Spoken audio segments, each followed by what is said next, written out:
Hey everybody, this is Richie from the Metal Cell podcast. I'm delighted to welcome three solo artists tonight.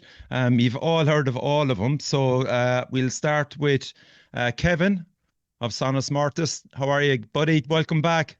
Yeah, cheers, Richie. Thanks for having me back. And usually when Kevin is on, there's a new release on the horizon, so we'll be talking to Kevin about that. First time on the show for Fionn of FÓS. How are you, man? Good. How are you? Thanks for having me. Great, yeah. Welcome to the show. Looking forward to discussing your latest release. And last, we've got Shane of Chower. Welcome, Shane. How are things? How's it going? Good. Yeah, that's great. So, yeah, Shane has released a brilliant album last year, Engineers of Transgression, and that featured on a few of the Metal Cell End of the Year awards. I suppose newcomer anyway, for sure, wasn't it, Shane? Yeah, big time, Rich. It was nice even to make the list, so very surprising, but good. Yeah, it was great, man. Hard work paid off there, kiddo. Okay, so let's talk about we'll work first of all we'll go to Shane actually first, because Shane has the last release, which was last year, Engineers of Transgression. So Shane, you basically did the whole thing yourself from start to finish. And how long was that in the process, man? To be honest with you, it just, I suppose, as it flowed through, I finally went, I have enough here for an album, so okay, just why not? Like, so I wrote, I think, I can't even remember. I think it was the first song was probably April around that time, and I think then the second song was a month later, and then I just went back, and within 2 or 3 months after that, I had wrote 5 songs. It was just every time I picked up the guitar, I'd have something to record. And by September, then I just like, all right, I just released this, which surprised me, like that people that were interested in it. I didn't even have an idea what type of music. Obviously, it was going to be metal and extreme metal, but I didn't even know it was going to be black death metal. And how I came across that was I saw it was added to the Metal Encyclopedia, and they had me under like Black Death, and I was like, okay, fair enough, like, because I just didn't have an idea what it was going to be. Yeah, black metal is my favorite type of music. With obviously a lot of other metal is thrown in there, but I just suppose the songs I was just writing was what I would like to hear. So without being selfish, that's really what it was. So I won't fast forward too far, and I'm into the second album that it's going to be released in March, but that one is more structured. I have a lot of thought put into that one compared to Engineers of Transgression. But I just really enjoyed the process so far, and look, I didn't even think anyone would be into it, like, because there's so many metal bands out there, as you all know. So it was nice to be actually kind of noticed and just going, actually, this isn't half bad, like, so enjoying it. Is it the culmination of like 20 years work? Like, how long are you playing guitar? Well, yeah, look, I'm in my 40s now, but like, I started back in the day. You probably all noticed that MySpace was where everyone was releasing music back in the day. Like, there's a lot of bands that actually made it from that, but I had, I think there's still some really rubbish songs still on YouTube from that time. It's about 15, 20, maybe longer, years ago. And I was getting a bit of notice from that. And then life just got in the way of moving houses. And then when you're house sharing, it's very hard. Well, I think it's very hard to pick up the guitar. I know you can do it all in headphones and all that, but it's not the same. I need a good environment. So I let it go, and concentrated on my career, went from one house share to another. And then finally, when I got the forever house, I went like, right, I'm going to actively buy the equipment that I need to record and do all that kind of stuff. So that's once I done the doing up of the house I needed to do. And then I said, right, so that happened around like February. And then within March, I had that 4 song wrote. So it was a conscious decision to write music, but not to release an album, if you know what I mean. So, But yeah, so anyway, going back to your original question, yeah, I'm probably playing. I was part of the grunge explosion, as they say. I think everyone wanted to pick up a guitar back then. And then I heard Sepultura Rise, and yeah, everything went downhill from there. And we'll say where you are now, Shane. Do you think would you get any inspiration from the area you live in? Like, I mean, I know you're somewhere up by the hill of Tara. Yeah, I'm actually just I can see the hill from from this room. Like I look the name and all that was very easy to come because of where I am and that, but I didn't want to go down that route of I just think there's so many like kind of whether in the black metal scene anyway, they can sing about Vikings, they can sing about Celtic stuff and all. Now I have done that, like there is on the next album I have the Norsemen's on that and then the Gallow Glass, and so I do sing about Irish history, but I didn't want to get into like just a small kind of bubble of just being an armored armlet or whatever, like or so it's nice to just like because as you know on the album I have a song that's like Seas Roar On. That's an old Irish poem from medieval times, just translated. They're not even my lyrics, and it was just like so that to me is kind of Irish history. I don't have to sing about X, Y, and Z that other bands have already done. So, but it would have, I suppose, yes, some days it's lovely and peaceful and quiet, and that does help. But in the sense of the history that's here, it does in some songs, but it's not a overall thing.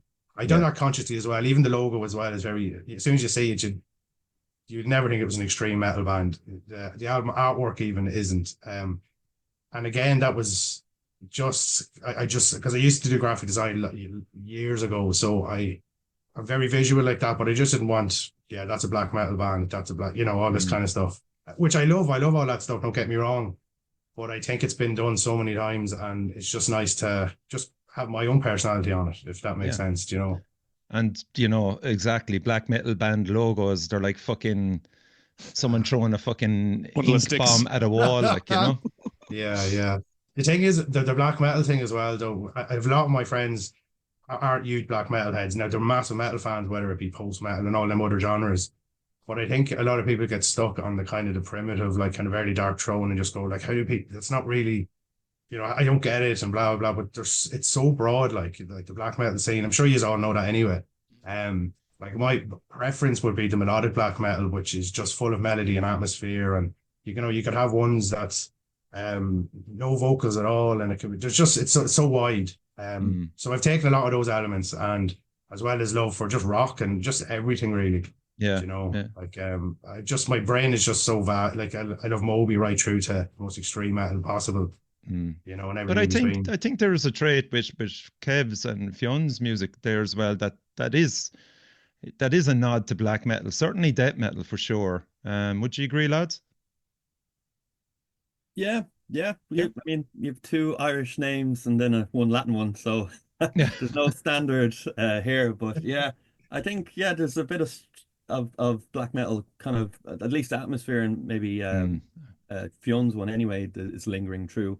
But yeah, with shower or whatever. No, that's it. Perfect. Thank God. But yeah, definitely it's melodic black metal with tinge. I think it's tinged with black and death. So I think you have and plus you have the lo-fi kind of element as well, which is cool. But yeah, I think with Irish, like if you're going with history and stuff like that, you can nearly not go down the black metal route, when you start thinking of our history. Or at least it's subconscious, Yeah, because so many of those, like I suppose the second wave black metal bands, they were all drawing from like Norse mythology and stuff, and then like it's almost like if you're starting an Irish black metal band, your first instinct is to reach for like the Toyne or definitely our kind of local mythology and folklore.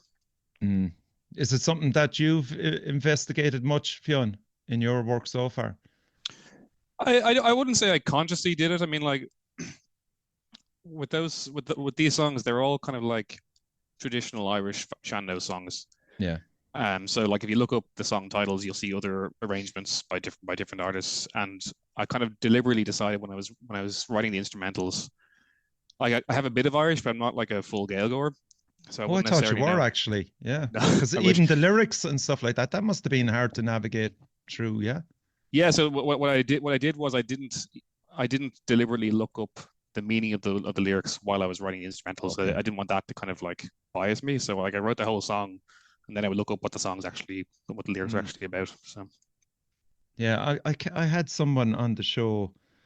It was I think it was another solo artist as well, and he actually, to know what it was. It was a band Aura, and they have an Irish song, last song, and the bass player who's from Germany contacted, I think it was his mother-in-law, just to make sure that that they had the pronunciations of the Irish in the song, you know, and like that's a different kettle of fish, even trying to deliver that and committed to recording as well, you know.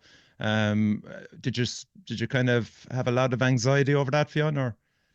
I felt pretty confident that the singer Susan, she would sort of know what she was doing.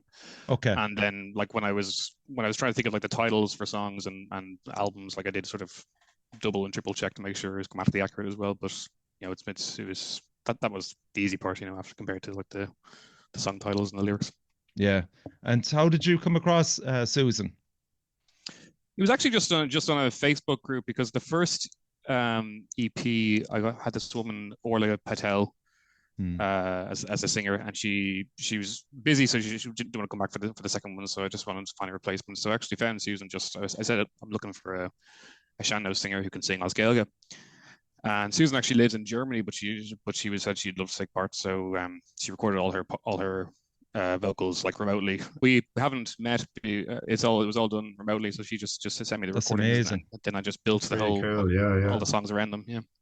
Wow. Because like again, like Sean-nós, it's a difficult one maybe to approach as a musician, to try and get them rhythms right as well.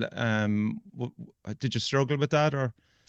In parts, like there were parts of the songs where it was just sort of free rhythm, and I didn't want to like quantize it. I didn't want it to be like on a click track. I just wanted to follow the rhythm of the vocals. And there were other parts where I was like, this part I want to have kind of it to be more metronomic, but then there's other parts where I just thought I'll just follow the rhythm of the vocals, and if it's not perfectly like on a click track, then that's fine. That's just how the song goes. Yeah. And you know, getting back to you, Shane, with a lot of your music, it's as you said, there's black, there's death, there's Viking metal as well, but the quieter stuff, which is where the Woodlark one sang. Did you do any field recordings for that? No, yeah, I have a lot of those type of songs wrote, and just from over the years where you just be picking up the guitar intermittently and that. But with that song, I wanted to, I suppose there was a bit of historical element to that as well, like because that board is not extinct, but I suppose it kind of said where one sang, but it is extinct in Ireland. But they used to be everywhere, like. So I just thought it was a nice kind of, for the type of guitar that was on that track, I went like, actually something really nice. And I'd never sung normal, so I know it's just kind of more my kind of doing with like there is an effect on my voice, obviously, like for the kind of the ambience and for it. But no, didn't really like, and the samples were just taken from the net. Like I didn't actually go out, but that's actually not a bad shout for future recordings. I never even thought of that. Yeah, why not, be man? Something I'd look into. Yeah, definitely. Yeah, it's easy enough to do. Yeah, but with that song, actually, sorry, Rich, for that song, it is a very common thing that, well, in certain bands would have something like that in black metal, whether it be a kind of an outro or something. But I haven't really heard it as a full song been done and put in the middle of an extreme metal album, you know. So I was like, why not? It's my project, so I can do what I want. Yeah, I just think instead of having rules, one of the things actually that was said, because I'd done an interview with what were they called, Rotten Pages, I think, in South America. Like I think I had sent that to you, like, and one of the things that he was saying in it, like, was that he had emailed me prior, and he said like the songs are very different. It's not like the same kind of, but it doesn't sound like a compilation. It sounds like a whole jar. Like it is actually put together. And again, as I said, I didn't plan to have an album wrote, but I think it actually did work out perfectly like that. That even the way that song was placed within the track list, and I think it worked. Like yeah, it does. It gives the listener a break as well. you know? Yeah, because sometimes you can get tired A bit sometimes fatigued. as well. Yeah. Yeah, that's true. Yeah. But like Kev, on about teams, man. So synapse of the hive mind. Synapse the hive mind, would that be Yep, right? that's the one. Yeah. Yeah. So this is part three. Is this the trilogy of albums for you in relation to a team? Is it or Yeah, so I suppose like first off, just to give a context, I suppose from our last discussion when we had Mhm.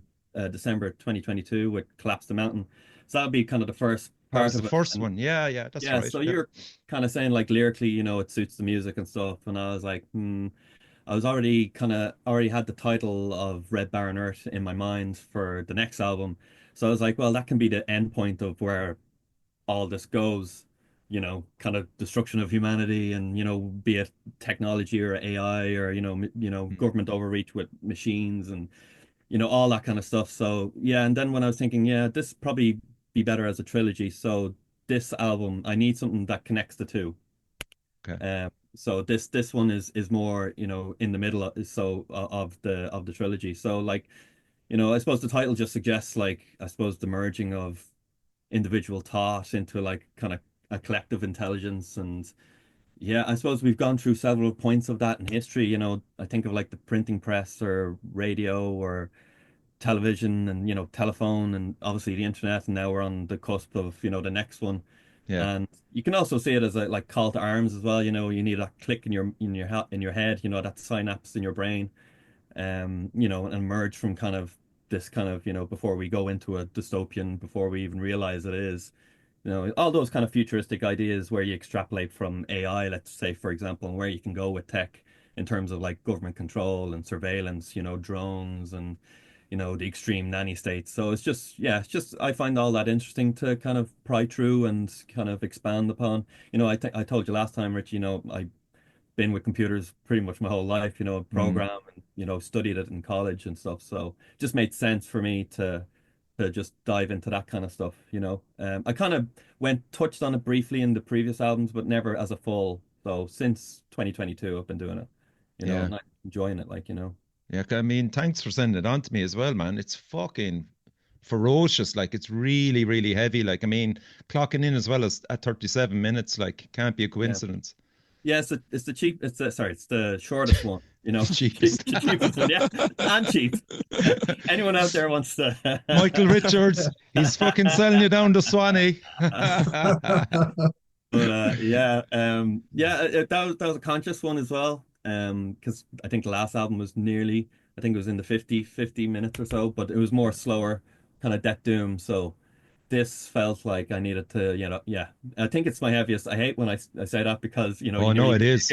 every single band always says this is the heaviest shit ever, but yeah, it's honestly, I think it is. And this is the first time I've actually said it on an album, but yeah, I kind of go full leather and then, yeah, just finish around 37 and a half.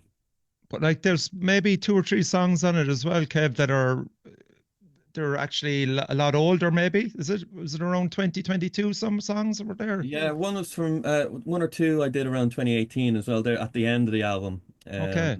The title track I actually had for a while, and the last three songs, yeah, they work. But yeah, it's just once you kind of get the creative juices flowing, it just pours out, and you have 10 songs, and you're like, right, I'll cut it back.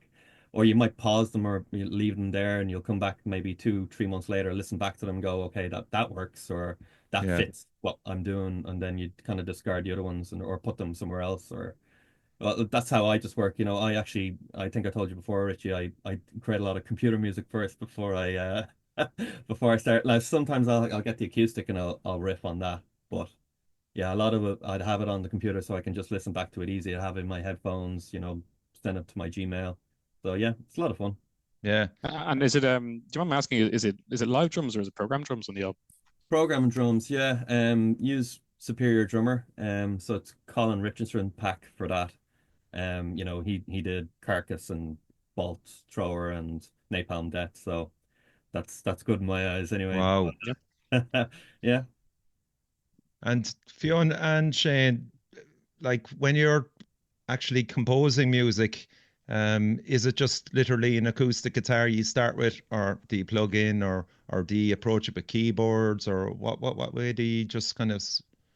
For me, I had these recordings from Susan, and I just like I kept just like putting it off, like, oh, I'll do it next week, and then I was just like, you know what, I just need to fucking sit down and knock this out. So I took a week off from work, and I just had like my laptop on the little Focusrite Scarlett what do you mean call it, interface, and I just sort of demoed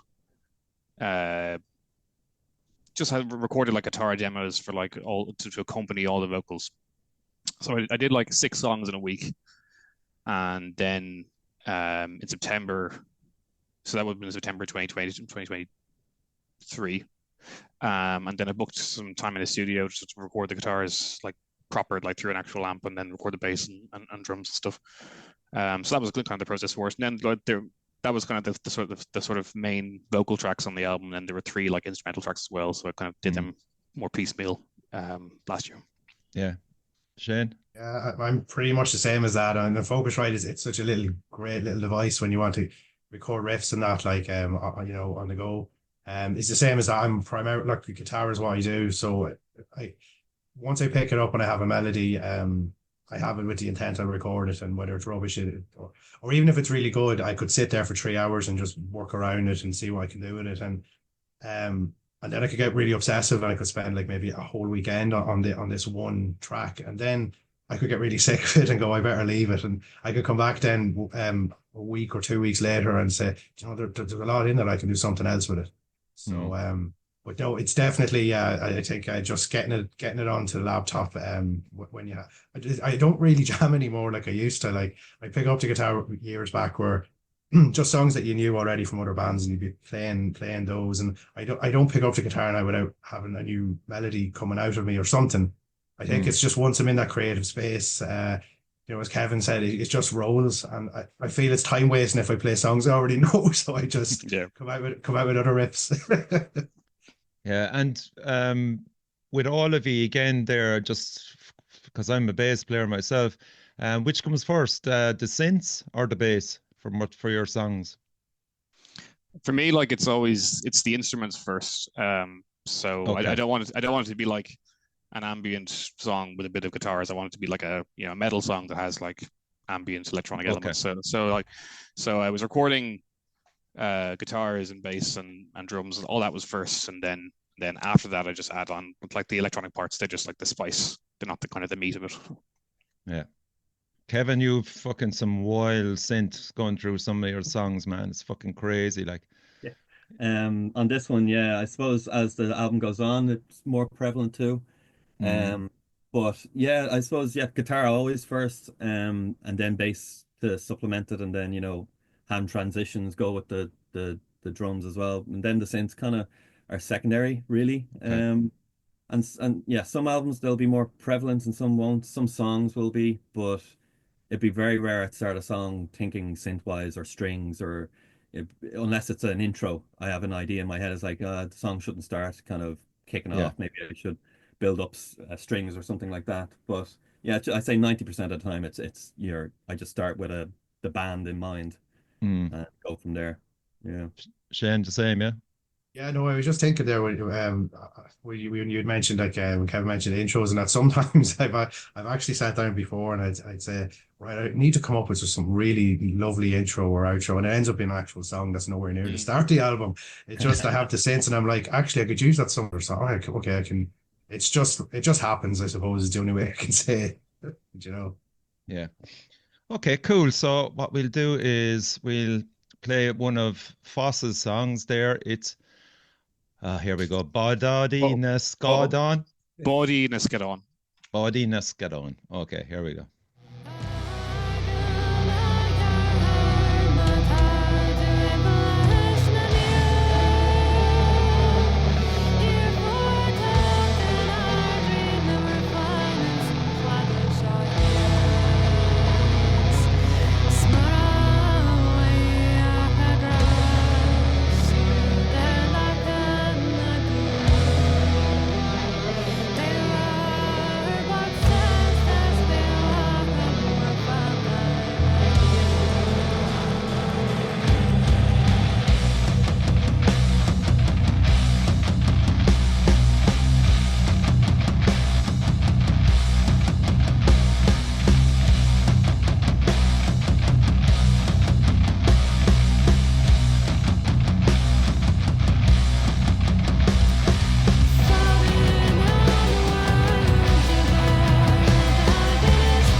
that's class. Like it's so different, isn't it, lads? To Love it, absolutely love it. Yeah. So much. Great. Yeah, I think how tempting. Sorry, go on, jump in there, Kev. Give him a bit of praise there. Yeah. I was just gonna say, yeah, I mean, it's kind of obvious, like there's the good unique stamp, which is a big Yeah. plus in my books in terms of like obviously the Irish um feeling throughout it. It's hard to do these days, so, and like Susan, she has that great combination in her voice of being strong, but there's that vulnerability, if that makes sense. I kind of think of the strength in terms of, if I could point it to anyone, if you remember the 90s band The Gathering, Annika, Yeah. from that. That's a great shout, actually. But if you tinge that with maybe the vulnerability of Dolores O'Riordan, maybe from the Cranberries, I know that's a bit, trying to think of something popular, but that's, yeah, I think it's that vulnerability, but the strength as well is in there. And I like it actually in terms of, you were saying it's not quantized and like not synced up, so things are played loose, which is cool. So it feels like a live studio record that you're listening to. So yeah, very authentic, and yeah, thumbs up. Thanks so much. Very authentic, yeah, love it. So, like, Fionn, how tempting was it to try and self-produce this? Did you actually give it any consideration, or? I like whenever I'm mixing, I mix like demos and stuff. Or if I have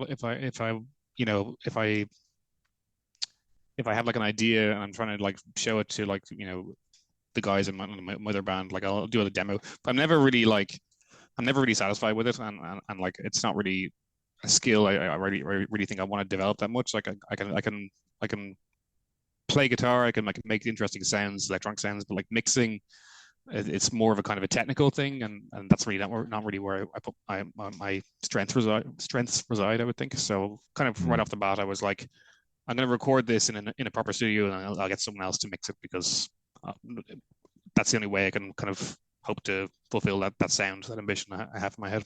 Yeah, and you got a great guy in as well. I mean, both yourself and Kev have used Michael Richards. It's interesting that you went with Shawnee Cads for this one. He's a legend. Yeah. I was fellow Cork man. Yeah, I was recording with him about a year ago with a different project. Okay. And then I just thought I really liked the way he worked. He's very, very, very, very like efficient and very creative. So I thought, like, he's the man to mix this, because I already had all the instruments done, but I didn't know who I wanted to mix it yet. So I was like, I think he's the man for it. So yeah. And why Terry Doyle then? It's just actually, it's funny. I was living in Inchicore for a while, and then I was trying to find a studio to record in, and it turns out like there's this studio like right behind my house. This guy, he just like took an old garage and converted it into a studio. And yeah, I like Terry. He's a good guy. His studio is like really well equipped, and he's really hardworking. So yeah, excellent stuff. Kev, trying to produce, mix, master all your stuff, man. You need a really strong, good guy behind you, and it is Mick Richards. I mean, again, his stuff is just off the charts there, with especially with this album. It's incredible sounding. Yeah, and I think he's getting better. I know he'd like to think he is as well, but it is true. I feel like, yeah, he's definitely, as time goes on, I kind of like, oh yeah, there's more clarity, and there's more stuff to it, and I have a lot of tracks obviously just thrown at him, but well, he tells me it's like, well, it's okay, because he's done like Celtic Legacy, and Cruachan have like so many live instruments as well and stuff like that. So yeah, he's well versed, like yourself, like all the stuff, the output that he's put out, and like if you count the valediction years, been going to him like for 15 years, and I'm happy with the process, end results, as a person too. And I think this is important, is do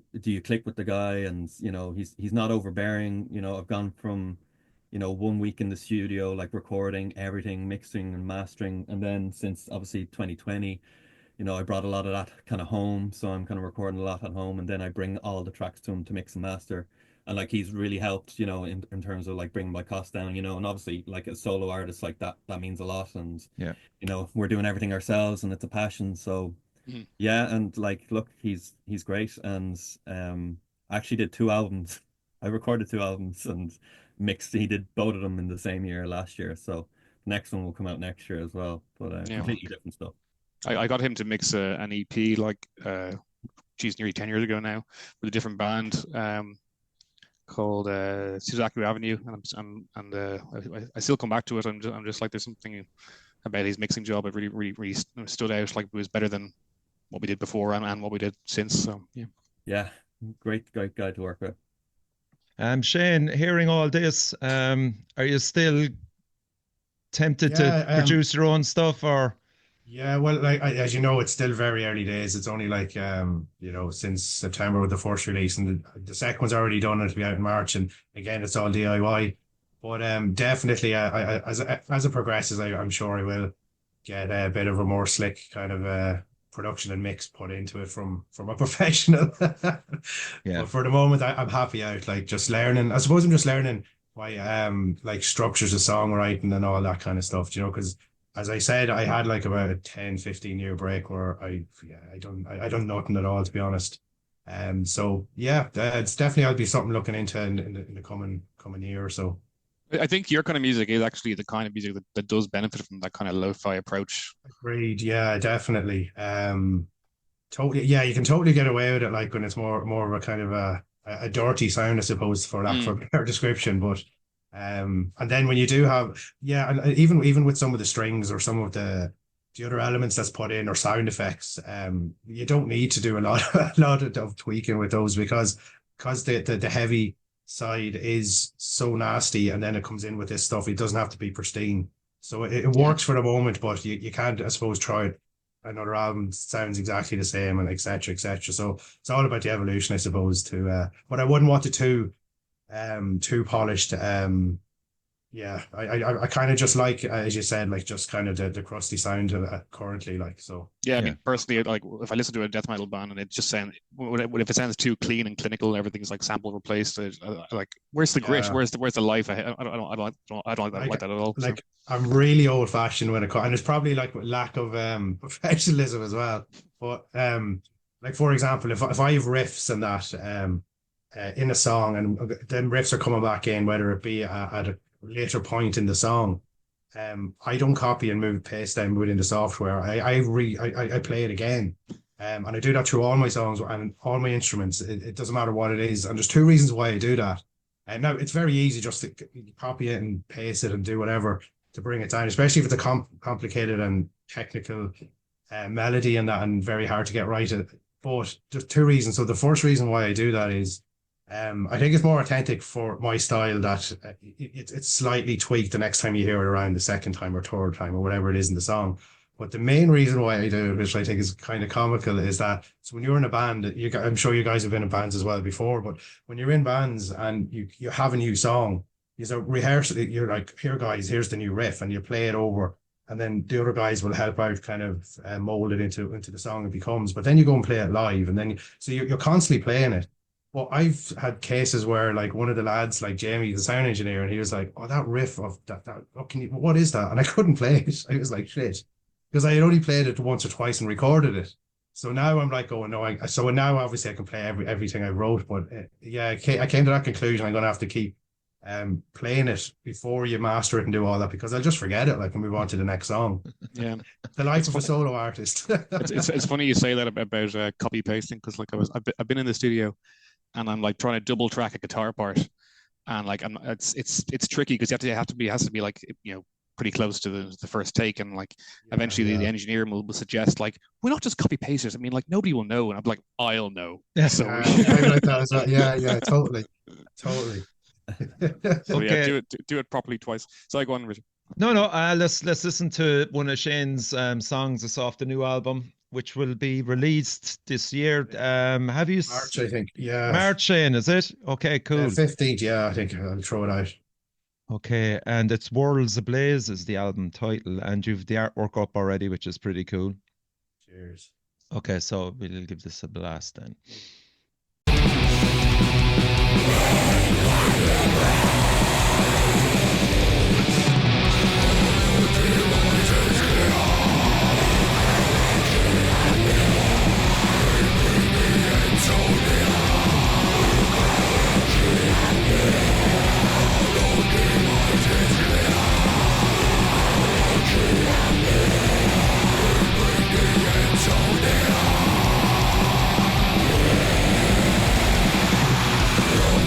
You're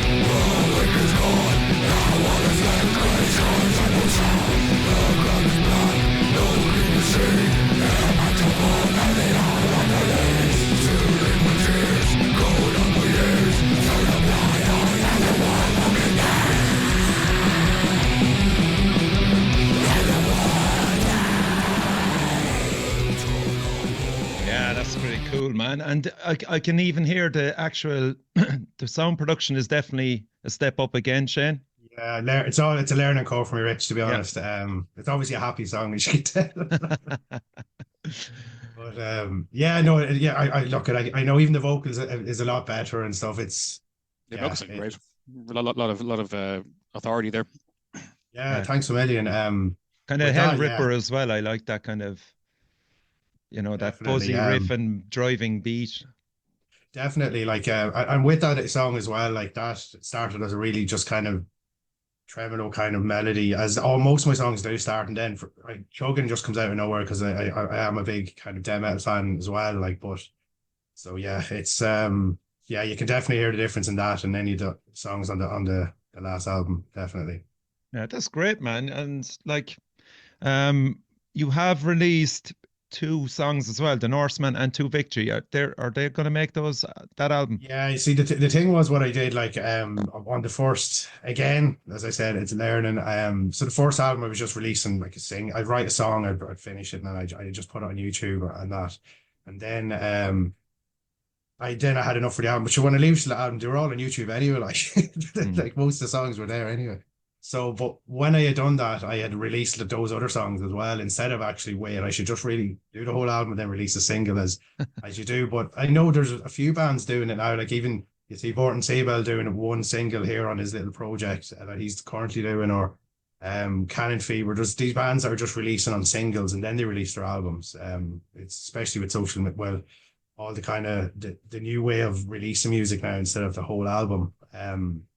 But no, those songs are going to be on it, and I even put that one, and then it was gone. That kind of ballad, for lack of a better word. That song, yeah, and then it was gone as basically when you're walking around the West Coast. Well, actually, most of rural Ireland, you'll see all these old houses and old famine houses and old houses even from the 50s and 60s, and it was like that was once somebody's paradise. So I guess that's Irish history as well, and that slow song is directly in the middle of that album with all that chaos. So like, I'm sure there'd be an eyebrow going, "What the hell is this?" Like, because I've never sung normal before. That was actually me singing normal. Which look at, yeah, why not? Yeah. Like, I mean, I'm glad you brought that up because it gets me nicely into Kevin and some of your delivery, Kev. There, I just love your natural voice, as well as Okay. almost Gary Newman-ish, in places, and Yeah. it's a lovely contrast between the death metal delivery that is predominantly on the album, that sometimes, do you think that comes with just experience, Kev, eventually just going, trusting yourself and going, right, okay, I'm gonna do a Yeah, normal voice for this rather than, Because it is rare. It's on other albums, but it's only, 1% of the album, let's yeah. say. While this, I made more of a conscious decision. I suppose when I was doing the other album, which has a lot more singing on it actually than this one, yeah, it was literally going on YouTube, 15-minute warm-ups, real random ones, putting a playlist together that would maybe be 30 minutes, and then I go through it in the morning or whenever I had time to do some vocals. And then I realized, yeah, I was kind of hitting notes I couldn't hit before, and I was like, all right, okay, this is kind of sounding better than before because yeah, I don't have it, let's just put it, it's like a choir boy. I'm a choir boy. But people have said like in reviews before it was like David Bowie-esque. I was like, is that a compliment? Because he didn't I have, praise you. I actually love David Bowie, but yeah, We all do, I I'd think say. it's somewhere in between Gary Newman and him, maybe not. But yeah, I just liked exploring it, and yeah, I think it worked in some of the songs, and yeah, it's something I'll obviously explore more as time goes on. Yeah, 100%, man. And like, you're already after releasing three singles from the album so far. Yeah, so I had all that kind of prepared beforehand because I took the year out last year just not just writing and stuff like that, Hmm. and ended up writing too much, and then I was like, all right, I'll just focus on this album, and yeah, I was just getting stuff ready for it, and yeah, so I've kind of just been waiting patiently. Mick was like, you're not gonna wait until March to you're gonna release it at the end of the year and stuff like that. I was like, no, I want to kind of just plan it all and plot it all out. So yeah, I'm kind of glad I'm doing it now for March. end of March. Checked out some of your videos. Unbelievable. Like the quality is second to none. Like absolutely. So big up for that. Like Cheers, yeah. Some of them are it's just plain stock footage with film, like clips from so film. well put together though. It's yeah, it really because it brings you the journey of the song. The last one I watched, I can't remember the name. Is Human something like I Oh can't remember yeah, the name of it. that's all. Half of that is stock footage. Yeah, Oh, but Yeah. it's so well Yeah, done though. that's Like class. Yeah, that it's one so is well really, done. really good. I listened to the three songs from the new album, and like it's just like it's so intense and like claustrophobic. It's like overwhelming almost. It's really yeah. impressive. Yeah, it is, isn't it? Overwhelming is actually quite a good description, Fiona. And I I think don't it know works. how you did it, Kev, but like it's so, because you're on about the future and what's coming up in digitalization, technology, and all that. And with this album, just it's you definitely I just call it futuristic sounding with Okay. with your use of the clever use of the instruments and synths as well. And man, it's very fucking interesting where you're going with this sound, and I don't fucking think there's many people doing it yet. Yeah, and I think that's kind of across, not to big all of us up, but like I think that's kind of across the three of us here is there's we're finding kind of niches or Mm. unique Totally stamps agree to with that. Yeah, try and put on stuff. definitely. I think it's Better. easier to kind of like play your own furrow when you don't have to have another person to sort of Yeah. approve Yeah. anything. You're just like, I want to do it this way, and I don't Yeah, care. exactly. Yeah, it's your own Yeah. kind of you're an artist, kind of writing your own, drawing your own picture essentially in music Mm. terms. Okay, we're going to play a song off the album. It's one of my favorites, actually, The Perfect Host.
That's fucking outrageous, man. That section there, I deliberately picked because I just went back over 4 or 5 times when I heard it. I went, "What the fuck?"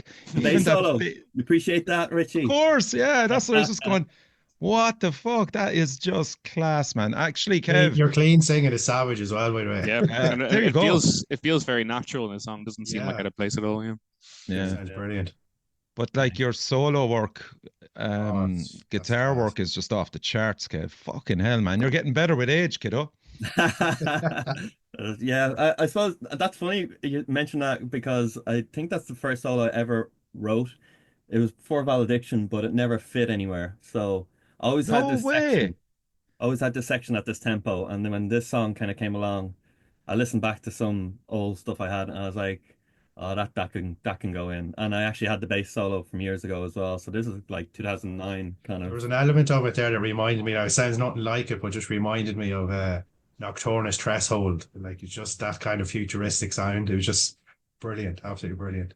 Yeah, and I was thinking of obviously Cliff Burton. I released the song actually when it was his anniversary. I didn't realize, but it All was right. very fitting at the time because the solos in there. And I was kind of saying it to Mick. I was like, yeah, can we get that kind of sound from like Kill 'Em All, that kind of that kind of bass, kind of dirty Yeah. kind of distortion he had. So yeah, it was just kind of a little nod then to that. But yeah, it was fun. I'm guessing Very that was the cool. Warwick, was it? Yeah, yeah, the work behind me. Yeah, I can't go from anything else. And like I'm left-handed, so I can't use anything at mix, which is very annoying because he has a great selection of stuff. And I heard that. he got a Warwick like 'cause he didn't have one when I started, and yeah, maybe I encouraged him to get one, and when other people play it, like they're like, I want to play that instead for the album or whatever they're doing. That's what's his name at Necrokinesis or Kinesis? Yeah, yeah, yeah, that's right. Adrian. Adrian, yes, yes. Yeah. He's fucking loves that Warwick. Oh, it's class, yeah. The Yeah. tone bass. We'll just go now. There's another part that I love about all your stuff, is the use of not AI for artwork, is proper artwork. And like even with you, Shane, um, the Cry of the Banshee, that Yeah, that's fucking incredible. I'm actually Jana, yeah, I'm going to release that in about 2 or 3 days, like a video and all done up for it. So I actually got her permission to use it. I now I could be totally wrong, and maybe Fionn can comment on this, like, but I don't know any kind of metal bands that's actually wrote about banshees. Now maybe I'm wrong, but for as far as I know, there's not. But so I just was kind of like going, I need a kind of an image for the video, a lyrics just for the lyric video because the lyrics are quite cool. And I came across that image and emailed her, and she was so nice about it. Just once because she's really famous in the art world in Germany, like, and she just gave me the rights. Well, not the rights, but just to use it for that video. Once I say it was up from her. But yeah, it's what a scary image. Like, yeah. Did you ever hear from the Bogs of Ogishka? Kind of not yes, actually. exactly a metal, but I think their first album they had like a bit of Banshee in it. It was pretty cool. Ah, very good. Because I was kind of confused about those because I remember hearing it was kind of like ambient music, and then I heard another song that was black metal. So I was like, Yeah, what? I think they started off kind of like ambient noise and then kind of went to the more kind of metal direction over time. Yeah. Ah, okay, I must actually go back and revisit them. Like, yeah, definitely. Yeah. Fionn, the cover of your album. Let's talk about that. Had you that in mind, or did something else come up? No, Or yeah, I had it in mind, and then and I had like I had him in my head, and then I just was kind of waiting for the right opportunity, and myself and my girlfriend we were climbing up Divis just outside of Belfast, and the fog kind of came down, and I was like, do you know what? Perfect opportunity. So so I just whipped my top off and got her to take some photos, and it was bloody freezing. So, but I was happy with how it turned out. I mean, Cool cover. I love it. Yeah. yeah, again, it's as I said, it's art. It's different. You didn't fucking do AI or anything with it, and your relationship then with Fia Records. We had Brienne on a few weeks back. Arian, yeah, she's Arian. great. How did that come about? She came across the first EP, Rinne Meiri on Bandcamp, and she just emailed me 2022 saying like she loved it. She wanted to work with me, and I was like, yeah, I'd be delighted to. So she just re-released Rinne Meiri on cassette, and then so I finished this May last year, and then we just arranged to put it out on vinyl. And she was a huge help. She was a big encouragement. She was giving me advice on the artwork and stuff. And so yeah, great one to have. She's fantastic. 100%. Heart is in the right place there for sure. Yep. Kev, how did James, is it Madison, achieve your vision? Yeah, yeah. You have the digipacks done by a guy called Adrian from copysmith.ie, so Nice. did 100 for this release. But yeah, it was a guy from college, and yeah, he did multimedia course while I was doing computers. He's in America now. He's English, but yeah, he moved over there back in the recession times, so just kept loosely in contact.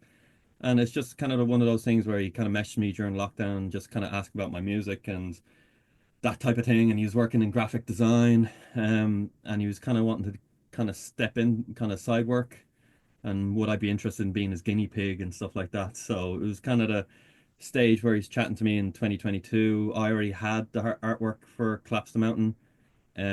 Actually had a sketch because I already, as I said, I had the title of Red Baron art in my head for ages. So I kind of had a sketch, the outline of it.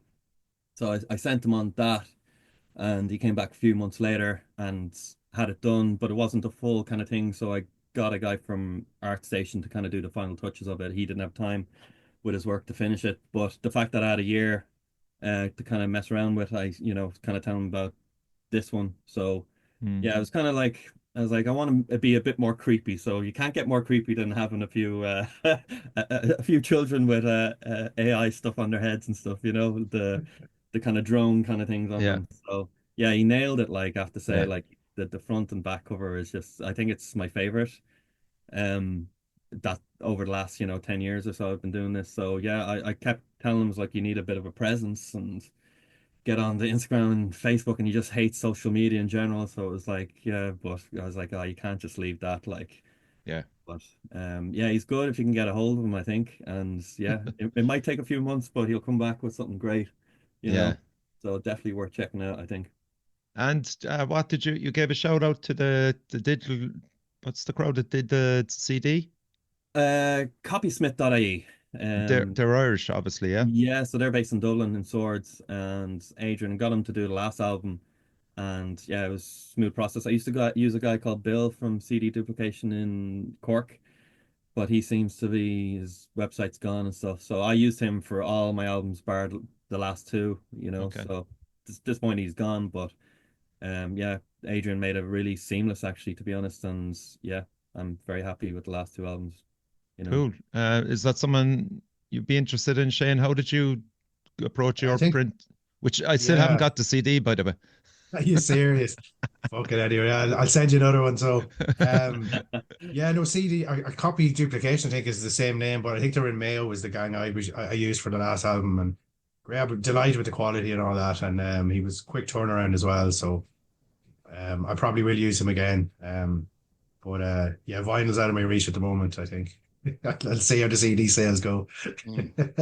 So Yeah, far, it's been good so far. Like, there is people even from like Italy and South America and stuff buying them. So I think going back to like social media and things like that is like I think Bandcamp is I basically was on YouTube, as I said, with the single videos, and then like Instagram, and like, because I have an art page with like 4 or 5 thousand people following it, like, but you put up a post and maybe 100 people would actually see it because the algorithms are so messed up. So numbers on that means nothing. But then when I set up the Bandcamp, I was getting emails and everything. It's such a brilliant resource, like incredible platform. Yeah, yeah, it's really well put together as well. But yeah, I think that is the way to go as Bandcamp, like, and plus you discover so many. It's easy access to discover new bands as well, like, Hmm. definitely. Of course, Fionn, you have an album, an actual vinyl with this release. Saw that beautiful color as well. It is, yeah. thanks so much. That's great news. Was there much of a delay with that, or how was it Yeah, I on mean, time? it's my first vinyl, and I really had no idea what the lead time was like, because as I said, this was finished May last year, and I was like, sure, I'll have it out by July or August, and then it turned like 3 months turns into 6 months. But apparently that's just like that's industry standard for vinyls. But I wasn't aware, so Okay. there you go. And come on, plug it, man. How much is it, and how many copies are left? Actually, not very many. Yeah. Barry sent me 10 to start with, so I said to keep one for myself, because of course, and I think I only have 2 or 3 left. So, but I think he's going to send me some more pretty soon. So, Ooh. and it's gone for €20 in Bangkok. Yeah, get on it, folks. Get on it. Like, even for all of you there, is there a business side to being a solo artist, and how do you manage it with your creative side? Kev? I'd say it's well, it's mainly like a labor of love. I never really expected to kind of make a living off this or anything, or even to break even. But sure, look, it's a satisfaction of it is the main thing. Yeah. Kev? Yeah, I boringly did the stats on just in terms of like the physical CDs versus the streaming. And I think it was from Bandcamp, like the revenue is like 87% of my revenue from this, and then Okay. 12% is streaming. So it kind of gives you an idea, like I Yeah, worked it out, it's basically like 39% of a discount of like making music that I love making, So if Bandcamp disappeared, I think that brings me down to 5% discount. So yeah. thanks, Spotify. You scumbags. I saw a post the other day. It was like if you sell 5 records on Bandcamp, it's the equivalent of like 10 million streams on Spotify or something. Yeah, yeah. That's Exactly. So actually like, mental. look, like I could be playing fucking golf at this age, and boring the arse off myself, and paying crazy money, as membership. But this is what I like to do. And plus, if there's any discount going, that's great. You know, Hmm. like I think I saw that stat. 120,000 songs are uploaded to Spotify per day. So Yeah, it's getting the perspective as well, and why you do it. Like, if I was doing it for anything else to try and make money, it's the wrong way to think about it. So yeah, and look, that I suppose it's the creativity that takes, it's priority number one, you Yeah. know.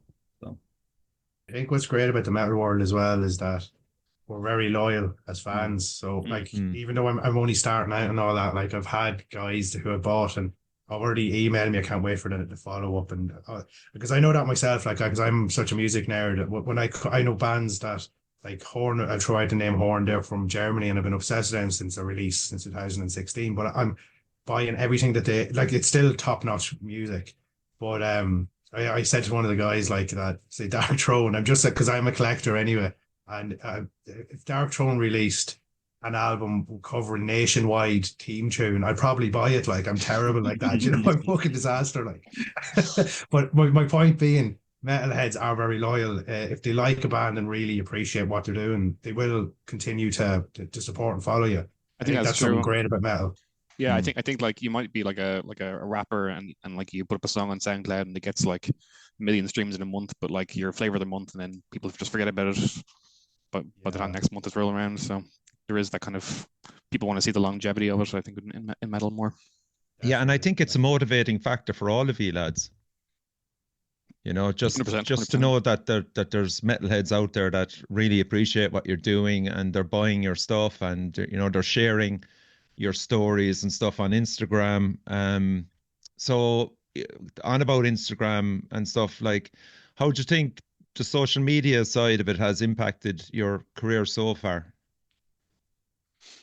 Um, I wouldn't say social media is a huge platform for me. I think a lot of it is. I think Bandcamp is kind of the main thing, and then like Hmm. people will occasionally come across a band via Instagram, but I think most of the traffic, for want of a better word, it's like people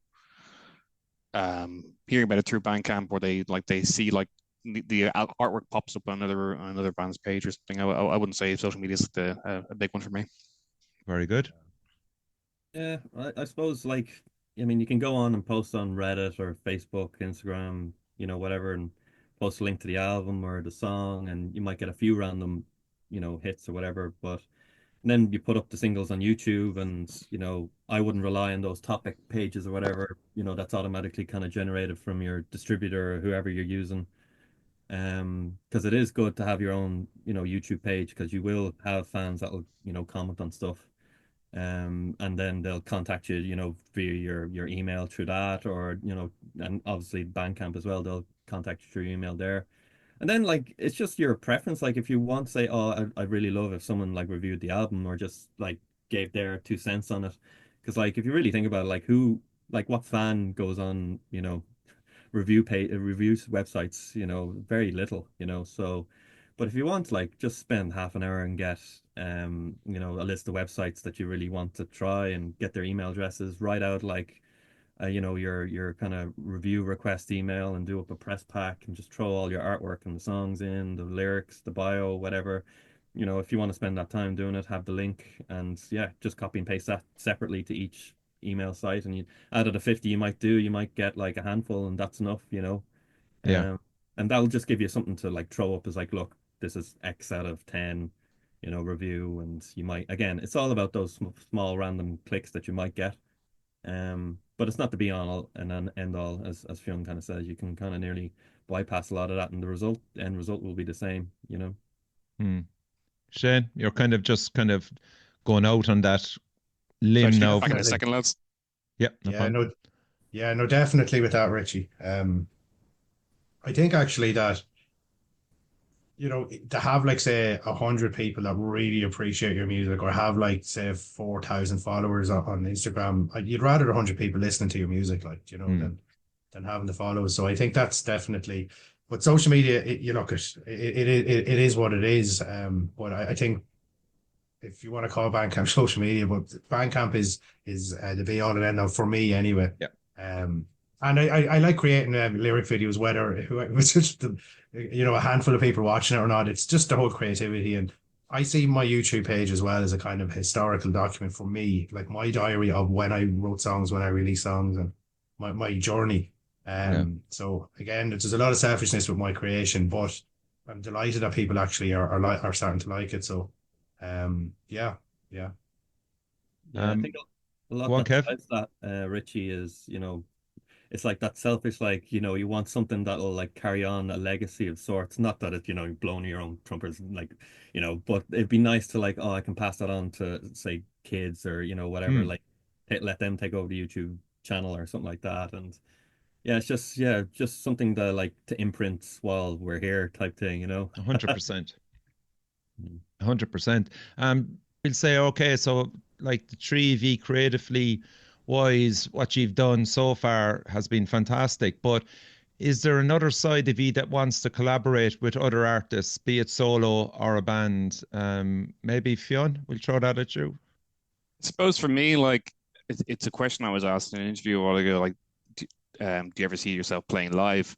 And these songs, they were kind of just written for to be recorded. But like when I was for this album, certainly I was kind of like, this could actually work live. Okay. So I wouldn't see myself collaborating in the studio, because I do think I want this to sort of be mine. But like Okay. certainly if like the opportunity to play live came along, I'd be interested in like enlisting like a live drummer and bassist as well. Interesting. Okay, that'd be the way you go with it. Shane?